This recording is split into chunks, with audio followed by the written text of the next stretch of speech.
Fee पनि तिर्नु पर्दैन, खाना बस्न पैसा पनि दिन्छ, खाना पनि दिन्छ, बस्नलाई एकदम सस्तो ठाउँ पनि हुन्छ। सबै साँचो हो र?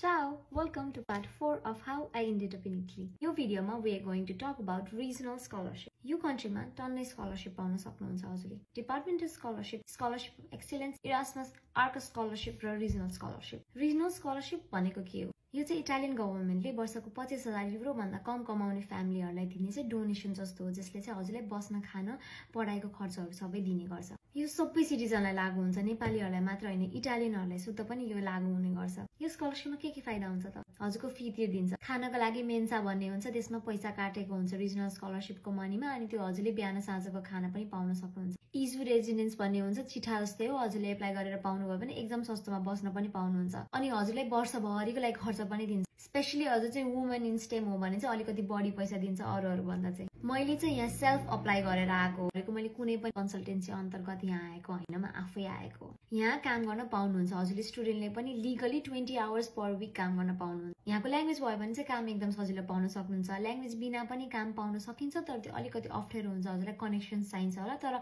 इम्पोसिबल छैन। अनि रिजनल स्कलरशिप भन्ने र भिजा एप्लिकेसन भन्ने चाहिँ एकदमै छुट्टै कुरा हो है। फेरि हजुरले रिजनल स्कलरशिप पाए पनि अथवा मेरिट बेस्ड स्कलरशिप पाए पनि हजुरले भिजा एप्लिकेसन गर्ने बेलामा फुल फाइनेन्शियल डिटेल्स देखाउनु पर्छ। हजुरलाई अब 8,000 युरो चाहिएको छ भनेर देखा भनेको छ हजुरको ब्याङ्क अकाउन्ट भने 8,000 देखाउनु पर्छ। यो चाहिँ इटालियन एम्बेसीले नै बनाएको एउटा रुल हो। यो रिजनल स्कलरशिपको लागि के डकुमेन्ट्स चाहिन्छ त? हामी नेपालीहरूलाई केही पनि डकुमेन्ट चाहिँदैन। This is the one document that you need. यो चाहिँ मुफाले दिएको लेआउट हो, हजुरले यो प्रिपेयर गर्नुपर्ने हुन्छ वार्डमा, अनि त्यसपछि नगरपालिकामा गएर छाप लगाउने, मुफामा गएर छाप लगाउने, अनि यो डकुमेन्ट चाहिँ मुफामा छाप लगाउँदाखेरि दिनुपर्ने हुन्छ, अनि हजुरको डकुमेन्ट रेडी भयो। यो हजुरले चाहिँ इमेलमा पठाउन सक्नुहुन्छ। यो हजुरले रोममा पनि पठाउन सक्नुहुन्छ अथवा कन्सुलेटको थ्रु इन्डिया पनि पठाउन सक्नुहुन्छ। यो चाहिँ ट्रान्सलेसन गर्नुपर्ने हुन्छ कि इमेल मात्र गरेर पनि हुँदैन, फेरि हजुरले ओरिजिनल डकुमेन्ट पनि त्यही ठाउँमा पठाउनु पर्ने हो, कुरियरबाट या अरू कतैबाट, अनि हजुर जहाँ बस्नुहुन्छ नि त्यहाँ कुरियर गरिदिने कि इफ डकुमेन्ट रेडी भइसकेपछि। त्यसपछि हजुरको डकुमेन्ट रेडी भयो, आइएसई अथवा इजे भन्ने वेबसाइटमा चाहिँ हजुरले यो सबै अपलोड गर्नुपर्ने हुन्छ। त्यो चाहिँ उहाँले टाइम स्लट दिनुहुन्छ, ल अबदेखि अपलोड गर्न मिल्यो है, सेप्टेम्बर 30 भित्र अपलोड गर्नुपर्छ भन्ने हुन्छ।